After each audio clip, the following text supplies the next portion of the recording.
The hoofbeats thundered through the Massachusetts countryside like drums of war, echoing off weathered farmhouses and stone walls that had stood since the colony's founding. Paul Revere's horse kicked up clouds of dust on the moonlit road between Boston and Lexington, carrying news that would ignite a revolution. The date was April 18th, 1775, and the die was about to be cast for American independence. In the shadows of Boston, 700 British regulars under Lieutenant Colonel Francis Smith prepared for what General Thomas Gage believed would be a routine mission. Their orders were precise: march to Concord, destroy the colonial military supplies hidden there, and return before dawn. The red-coated soldiers, veterans of European campaigns, adjusted their white cross belts and checked their muskets with practiced efficiency. They had no inkling that their midnight march would become the opening shots of an 8-year war that would reshape the world. Samuel Adams and John Hancock sat in the parlor of Reverend Jonas Clark's parsonage in Lexington, their voices low as they discussed the growing tensions with the Crown. The two most wanted men in Massachusetts had fled Boston just days earlier, knowing that British spies watched their every move. Outside, the spring air carried the scent of apple blossoms, a peaceful contrast to the storm brewing in colonial hearts.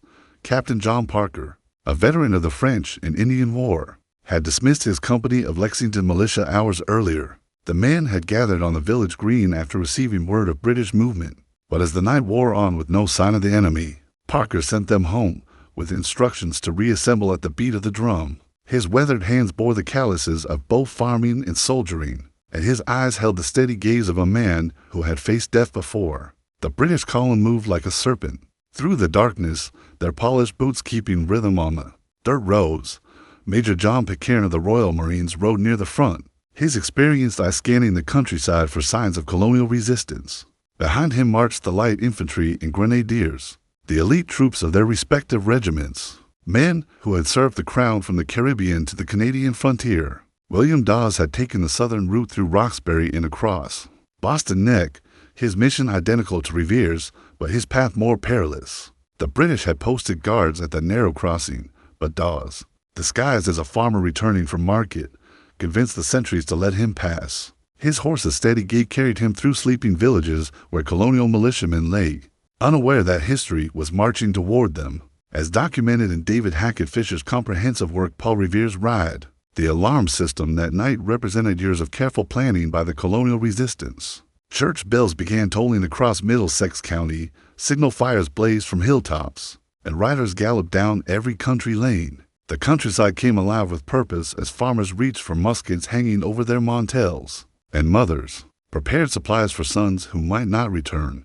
The British advance guard, led by Major Pitcairn, pressed forward through Lincoln, their mission compromised but their orders unchanged. Behind them, the main body under Colonel Smith began to comprehend the magnitude of their situation. Every house they passed seemed to watch them with hostile eyes, and the sound of church bells followed them like a funeral dirge. The element of surprise, crucial to their mission's success, had vanished into the Massachusetts night like morning mist. The first light of April 19th crept across Lexington Common, like spilled milk, revealing the 7-to-7 colonial militiamen who had answered Captain Parker's drum. They stood into ragged lines, their hunting shirts and civilian clothes a stark contrast to the professional uniformity they would soon face. Some were boys barely old enough to shoulder a musket, others were grandfathers whose hands remembered battles fought a generation earlier. All understood that this morning would test more than their courage. Captain Parker surveyed his small company with the eye of a veteran. Jonathan Harrington stood near the center, his young wife and infant son watching from their doorway just yards away. The Monroe brothers, William and Robert, checked their powder horns with practiced movements learned from years of hunting in the surrounding forests. Caleb Harrington, Jonathan's cousin, shifted nervously as he gripped his father's old French and Indian War musket. The sound reached them first, the measured tramp of hundreds of feet, moving in perfect unison, accompanied by the musical jingle of military equipment. Then came the sight that would burn itself into American memory. 6 companies of British light infantry emerging from the morning mist, their scarlet coats brilliant in the rising sun, their bayonets gleaming like silver needles. At their head rode Major Pitcairn, his sword drawn, his voice carrying clearly across the common. Disperse, ye rebels, lay down your arms. Pitcairn's command echoed off the meeting house and the surrounding elm trees. The British regulars deployed into line with mechanical precision, their muskets leveled at the small band of colonials. Behind them, more redcoats appeared, company after company, until nearly 300 professional soldiers faced Parker's. Militia Captain Parker recognized the hopelessness of his situation immediately. His men were outnumbered 4-to-1 by troops who had trained for this moment, their entire military careers. "Stand your ground," he told his company, his voice steady despite the odds. "Don't fire unless fired upon, but if they mean to have a war, let it begin here." His words, though spoken quietly, would echo through American history.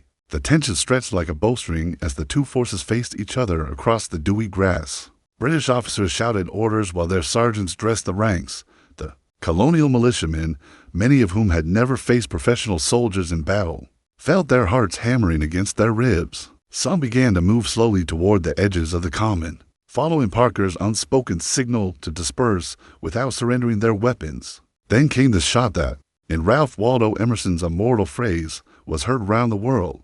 Whether fired by British regular or colonial militiamen, whether accidental discharge or deliberate provocation, the single musket ball shattered the morning calm and unleashed forces that would reshape the continents. The sound seemed to hang in the air for an eternal moment. Before chaos erupted, Major Pitcairn spurred his horse forward, shouting commands to cease fire, but his voice was lost in the thunder of muskets. The British front rank had opened fire, almost instinctively, their training overriding their officers' attempts at control. Clouds of white smoke billowed across the green as the regulars delivered volley after volley into the scattering militiamen. Jonathan Harrington fell near the center of the common, a British ball through his chest. With his last strength, he crawled toward his house, his wife's anguished cries reaching him across the smoke-filled distance. He died on his own doorstep, his blood staining the threshold where his son would take his first steps. 8 colonial militiamen lay dead or dying on Lexington Green, while a dozen more nursed wounds as they fled toward the surrounding woods. The British regulars, their blood up from the brief fight, gave 3 cheers for King George and reformed their ranks. Colonel Smith arrived at the head of the main body, surveying the scene with professional satisfaction. The rebels had been dispersed, British authority maintained, and the road to Concord lay open. None of the officers could have imagined that. They had just lit the fuse of American independence. The British column resumed its advance toward Concord with the confidence of professional soldiers who had just demonstrated their superiority over colonial rabble. Colonel Smith rode at the head of 700 regulars, their scarlet uniforms now dusty from the night march, but their spirits elevated by the brief action at Lexington. The morning sun climbed higher, promising a warm April day that would soon become one of the most significant in American history. Along the route, curious colonials emerged from farmhouses and fields to watch the procession. Some openly displayed their hostility, while others maintained careful neutrality. But all understood they were witnessing something unprecedented. British troops had marched beyond Boston's boundaries before, but never with such obvious hostile intent, never with such military purpose. The sight of so many regulars moving inland sent a clear message about Parliament's intentions toward Massachusetts. Captain David Brown of the Concord militia had received word of the British advance before dawn. Unlike Captain Parker's small company at Lexington, Brown commanded nearly 400 men drawn not only from Concord, but from surrounding towns whose alarmed riders had spread the news throughout the night. These men gathered on Punkatasset Hill, overlooking the town, their numbers growing as companies arrived from Acton, Lincoln, and Bedford. Major John Buttrick of Concord took command of the growing colonial force, his experience in the French and Indian War evident in how quickly he organized the disparate companies into an effective fighting unit.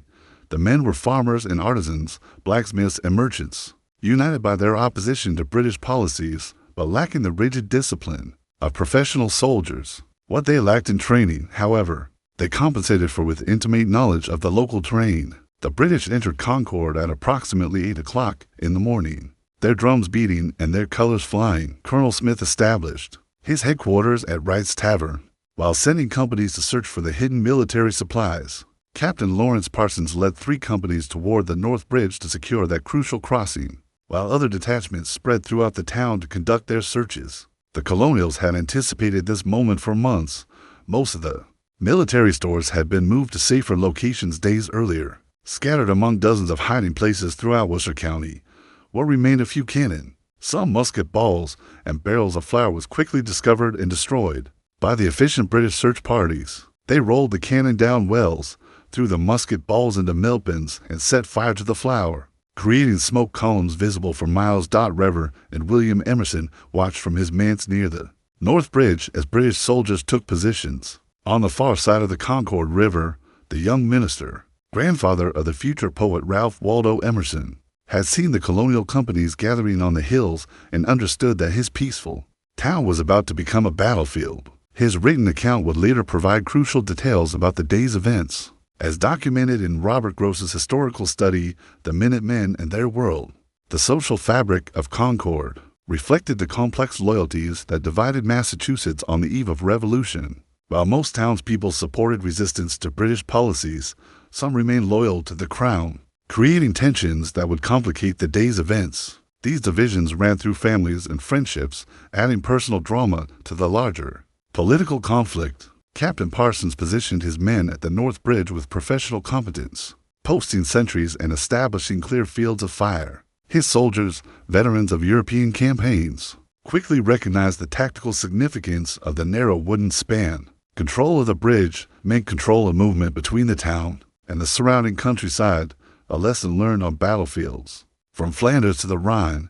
From their position on Punkatasset Hill, the Colonial Militia could see smoke rising from Concord Center, leading many to believe the British were burning the town. Major Buttrick consulted with his officers, including Captain Isaac Davis of Acton, whose company had marched through the night to join the gathering resistance. The decision they reached would transform a police action into the opening battle of the American Revolution. The stage was set for confrontation. British regulars held the bridge and searched the town, while hundreds of colonial militiamen gathered on the surrounding hills like storm clouds. The morning that had begun with scattered shots at Lexington was about to escalate into something far more significant. The moment when American colonists would advance, rather than retreat in the face of British arms. The colonial militia descended from Punkatasset Hill like a tide of homespun and leather, their disparate companies coalescing into a formidable force. Under Major Buttrick's steady leadership, Captain Isaac Davis of Acton led the advance, his company having earned the honor through their reputation for discipline and marksmanship. Behind them came men from Bedford, Lincoln, Westford. At Littleton, farmers and craftsmen transformed into soldiers by the morning's events. Captain Walter Laurie commanded the British detachment at the North Bridge. His 3 companies of the 4th and 10th Foot position on the Concord side of the narrow wooden span. The young officer watched the approaching colonials with growing concern, recognizing that his 70 men faced odds of nearly 6 to 1. Military training dictated withdrawal, but his orders required holding the bridge until Captain Parsons returned from searching the countryside beyond. The Concord River flowed peacefully beneath the ancient bridge, its waters reflecting the April sky like polished silver. Willows along the banks had begun to show their first green buds, and wildflowers dotted the meadows on both sides. It seemed impossible that such a tranquil scene would soon witness the violence that would echo through American history. Yet the approaching footsteps of 2 armies made conflict inevitable. Major Buttrick halted his men just out of musket range and surveyed the British position. The narrow bridge created a tactical bottleneck that would force his militia to advance in column, exposing them to devastating fire from the waiting regulars. Yet the alternative, allowing the British to maintain control of this vital crossing, was unacceptable. The colonials had moved beyond mere protest to active resistance. Captain Davis stepped forward, his weathered face calm despite the magnitude of the moment. "I haven't a man who's afraid to go," he declared, his voice carrying to the men behind him. The Acton Company had trained together for years, hunting in the same forests, working the same fields, bound by ties of kinship and community that made them more than military equals. They would advance as neighbors defending their homes. Captain Laurie made his decision as the colonial column began its approach to the bridge. Professional soldiers learned to recognize impossible situations, and 3 companies could not hold against 400 determined men, regardless of training or discipline. He ordered his men to fall back across the bridge, then began pulling up the planks to deny the crossing to the advancing Americans. The sight of British soldiers destroying the bridge galvanized the colonial advance. Major Buttrick raised his voice in a command that would resonate through American memory. "Fire, fellow soldiers! For God's sake, fire!" The words carried across the river like a battle cry. signaling the transformation of defensive resistance into offensive action against the Crown's forces. The first British volley erupted from the far side of the bridge, white smoke billowing across the water as dozens of musket balls whistled over the heads of the advancing Colonials. Captain Davis fell immediately, a British ball through his heart, followed by Abner Hosmer of Acton, cut down as he stepped forward to fill his captain's place. The sight of their leader's sacrifice drove the remaining militiamen forward with fierce determination. The Colonial return fire crashed like thunder, the concentrated muskets of 4 companies delivering a devastating response to the British volley. Captain Laurie fell wounded, along with several of his men, the survivors shocked by the accuracy and volume of Colonial fire. These were not the poorly trained rebels of British imagination, but experienced hunters whose marksmanship had been honed by years of frontier life.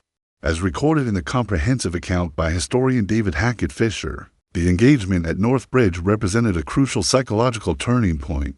In the developing conflict, for the first time, Colonial militiamen had not only stood their ground against British regulars, but had advanced under fire and forced professional soldiers to retreat. The myth of British invincibility, carefully cultivated through decades of imperial warfare, lay shattered on the banks of the Concord River. The British retreat became a rout as Captain Laurie's wounded companies fled toward Concord Center, abandoning their positions and leaving the bridge in Colonial hands. Behind them, Major Buttrick's militia surged across the span, their hunting shirts and civilian clothes now marked by powder smoke, and the grim satisfaction of men who had faced their fears and triumphed outward of the British defeat at North Bridge spread through the Colonial ranks like wildfire, transforming defensive militia into an avenging army. Companies that had gathered to protect their communities now smelled blood in the water, recognizing that the seemingly invincible Redcoats were as mortal as any men. The American Revolution had found its rhythm in the measured advance of farmers across a wooden bridge. Colonel Smith received the news of the disaster at North Bridge with the stoic acceptance of a professional soldier facing an impossible situation. His mission to destroy Colonial military supplies had largely succeeded, but his force now found itself surrounded by hundreds of increasingly aggressive militiamen. The scattered shots at Lexington and the sharp engagement at the bridge had transformed a police action into something resembling full-scale warfare.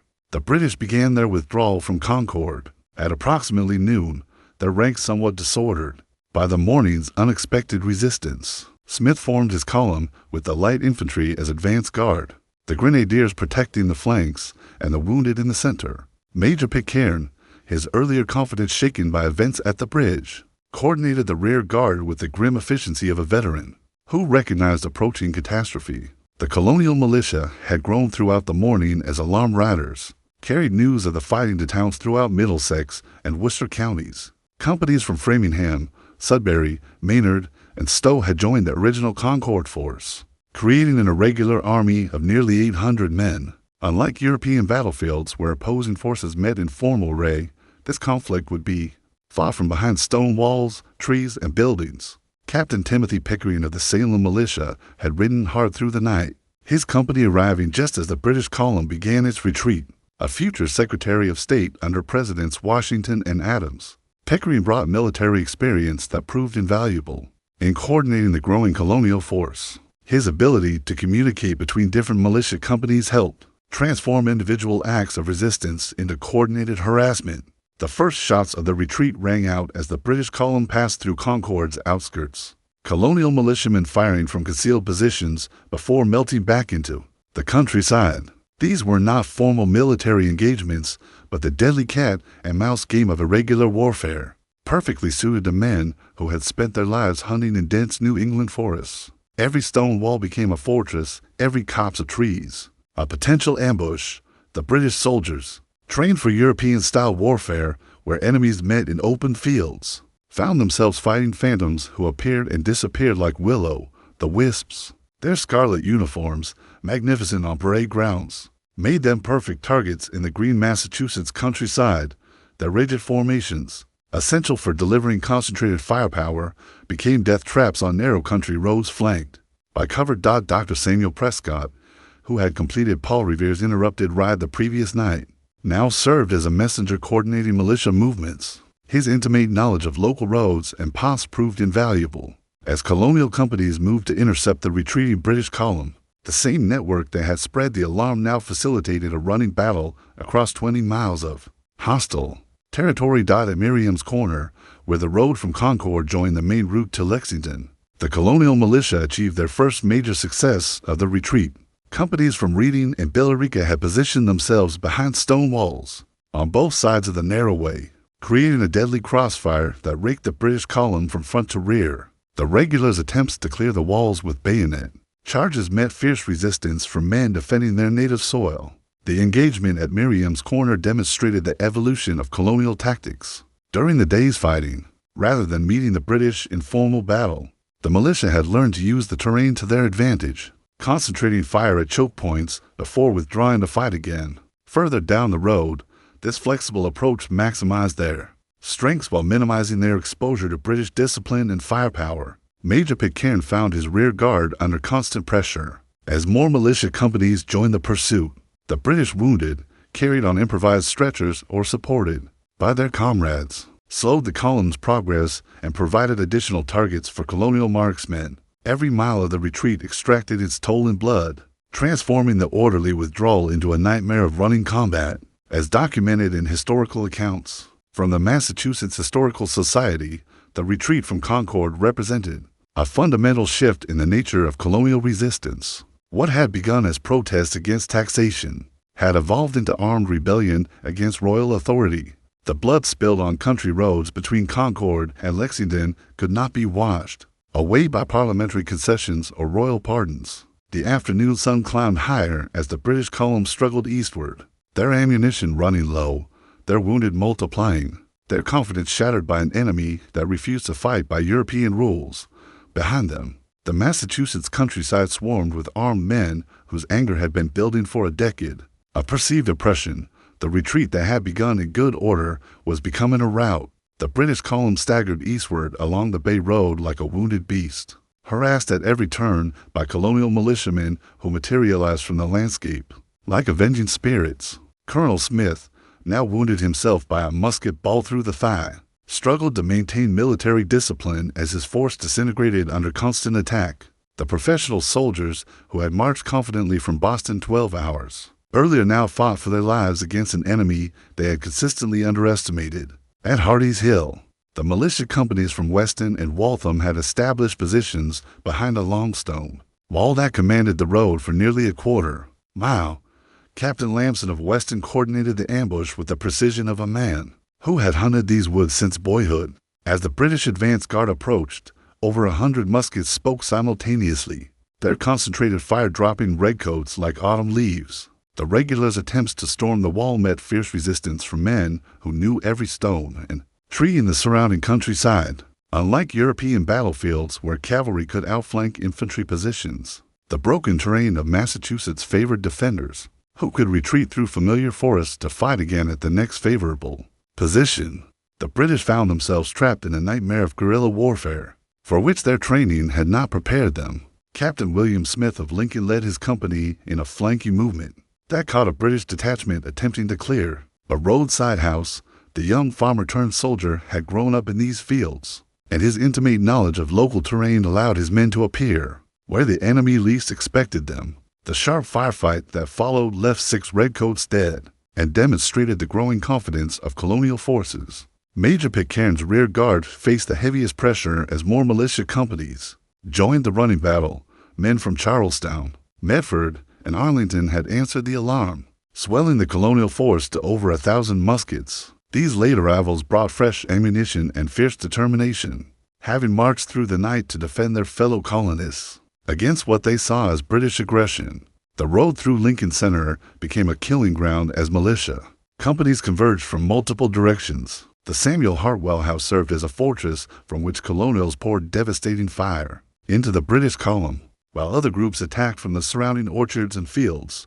The regulars, casualties mounted steadily, dead, wounded, and stragglers falling by the wayside as discipline collapsed under relentless pressure. Ensign Jeremy Lister of the 40th Foot later wrote in his journal about the horror of the retreat, describing how colonial marksmen seemed to spring from the very earth itself. British soldiers, magnificent in formal battle, found themselves helpless against an enemy that refused to stand and fight in the traditional manner. Their rigid training became a liability when facing opponents who made their own rules of engagement. At the bloody angle, where the road curved sharply through a depression flanked by hills, the militia achieved their most devastating success of the day.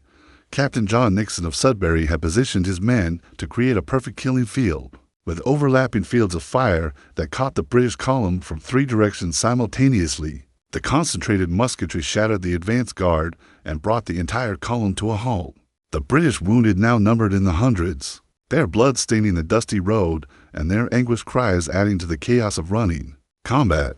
Sergeants, who had maintained order through campaigns from Minden to Martinique, found their authority meaningless in the face of colonial fury. Officers fell at an alarming rate, targeted by marksmen who recognized the importance of disrupting enemy command structure. Dr. Joseph Warren, the prominent Boston physician and political leader, arrived with reinforcements from Cambridge and Roxbury just as the British situation became desperate.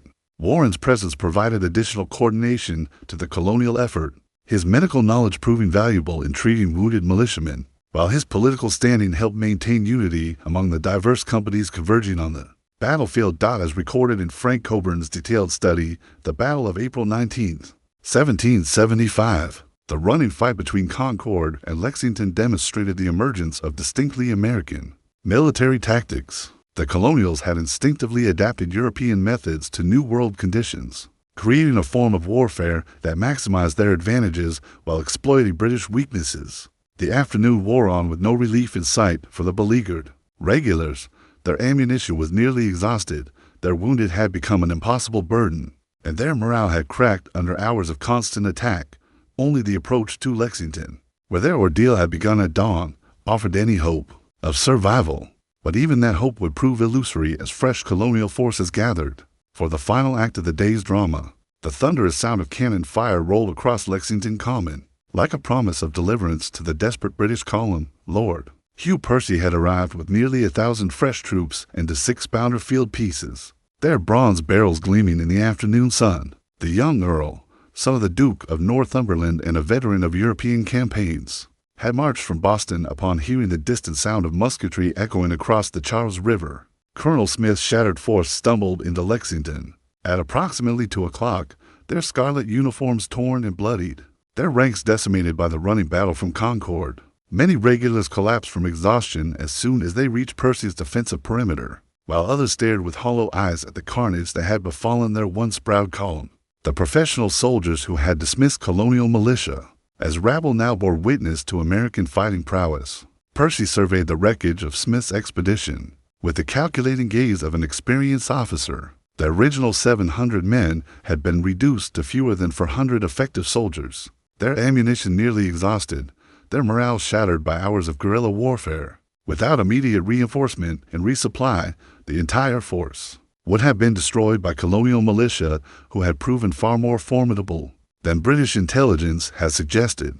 The colonial forces surrounding Lexington had grown to nearly 2,000 men as companies continued arriving from throughout eastern Massachusetts. Captain William Heath of Roxbury, a future Revolutionary War general, had assumed overall command of the militia, his organizational skills proving crucial in coordinating the diverse units. Unlike the morning's spontaneous resistance, the afternoon's fighting would demonstrate colonial ability to conduct sustained military operations. Percy's artillery immediately changed the tactical situation, their solid shot and grape shot forcing the colonial militia to maintain respectful distances from British positions. The 6-pounders represented a technological advantage that colonial forces could not match, their range and destructive power clearing large areas around the defensive perimeter. For the first time since leaving Concord, British soldiers could rest without fear of immediate attack. The brief respite allowed both sides to assess their situations. The British had suffered over 200 casualties during the retreat, with officers falling at a disproportionate rate due to colonial targeting. The regulars' ammunition was critically low, their medical supplies exhausted, and their confidence badly shaken. Percy recognized that remaining in Lexington would invite destruction by the growing colonial army. Captain John Parker, wounded during the morning's action but still commanding his Lexington company, watched the British reinforcement with grim satisfaction. The same green, where his men had been scattered at dawn now, hosted an enemy force trapped by American resistance. The circle had closed, transforming hunters into hunted, predators into prey. The psychological impact of this reversal would resonate throughout the colonies. The decision to withdraw toward Boston came after Percy consulted with his subordinate officers and assessed the deteriorating tactical situation. Remaining in Lexington meant certain destruction, while withdrawal offered hope of reaching the safety of British lines in Charlestown. The retreat would cover 15 miles through hostile territory, but Percy's fresh troops and artillery provided advantages that Smith's original column had lacked. Dr. Warren continued coordinating colonial operations from his position near the meeting house, his messages coordinating militia movements across the expanding battlefield. Companies from as far away as Danvers and Dedham had joined the fight, creating the largest military action in Massachusetts since King Philip's War nearly a century earlier. The spontaneous uprising demonstrated colonial capacity for rapid military mobilization. The second retreat began at approximately 3 o'clock, with Percy's column moving eastward under constant harassment from colonial forces. Unlike the morning's chaotic flight, this withdrawal proceeded with military precision. Percy's artillery clearing potential ambush sites, while his flanking parties prevented close-range attacks. The British had learned harsh lessons about American fighting methods during the day's bloody education. The running battle continued through Menotomy and Cambridge, colonial militia attacking from every conceivable position, while British artillery responded with devastating effect. Houses suspected of harboring snipers were destroyed by cannon fire, while the road itself became littered with casualties from both sides. The day that had begun with scattered shots at Lexington had evolved into major military confrontation. As evening approached and Percy's column reached the safety of Charlestown Neck, both sides recognized that the conflict had crossed a threshold from which there could be no return. The blood spilled on Massachusetts roads could not be recalled, the lives lost could not be restored, and the political implications would reverberate throughout the British Empire. The American Revolution had begun not with formal declarations, but with farmers defending their communities against what they perceived as military aggression. According to the detailed casualty reports preserved in the Massachusetts archives, the day's fighting had cost the British 73 killed, 174 wounded, and 26 missing, nearly 40% casualties among the forces engaged. Colonial losses totaled 49 killed and 43 wounded, demonstrating the effectiveness of their unconventional tactics against European-trained regulars. The siege of Boston began the following day as thousands of colonial militiamen converged on the city, trapping British forces within their fortifications. What had started as a simple police action to destroy military supplies had escalated into full-scale rebellion, with consequences that would reshape the political landscape of North America and establish the United States as an independent nation. This account draws upon primary sources and historical documentation preserved in the Massachusetts Historical Society, the Boston Public Library, and the National Archives, providing an authentic narrative of the events that launched the American Revolution on April 19, 1775.